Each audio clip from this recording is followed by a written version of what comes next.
What's going on, beautiful people? Welcome back to Uncle Lou's Kitchen. Today I'm going to be teaching you how to make a traditional green Lebanese tahina recipe. It's very simple, very healthy and very, very nice.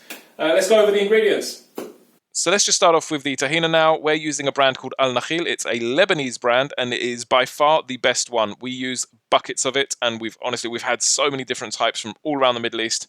This one is the best. Okay, now just be careful when you go to your local Arab shop that it is definitely this one, because a lot of them will look very similar with a beige box, green writing and a green cap. But you can see it comes in two different sizes that we found up until now anyway.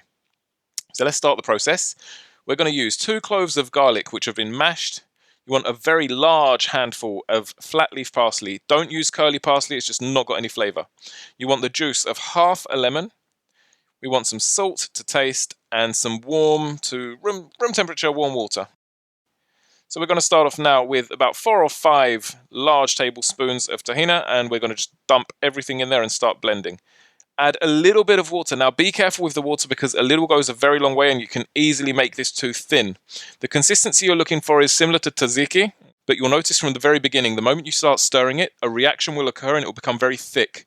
Just be careful and don't be tempted to put too much water in it because you will quickly ruin it. But it's not a problem, just add a bit more tahini. And the same goes with the tahini, a little goes a long way, so just add a little bit at a time and you'll just see that it will start thickening up.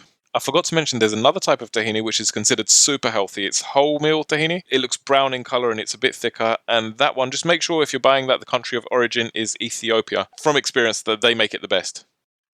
Just give it a little taste and you should see it's pretty much good to go. So now let's plate it up and make it look all pretty. I've added a sprig of flat leaf parsley. Again, flat leaf, not curly. I don't even know why they sell that curly parsley. It's got no flavour to it. A little bit of olive oil, just a drizzle. And yeah, just dip your pita in there like it was hummus. This is so good.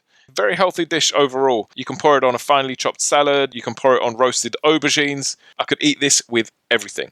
And if you're a vegan and vegetarian and you like food from all around the world, please do hit the like button and subscribe to my channel. And thank you for your time. Thank you for watching. I hope you enjoyed. Do try and make this at home. It's another simple recipe from Uncle Lou's Kitchen.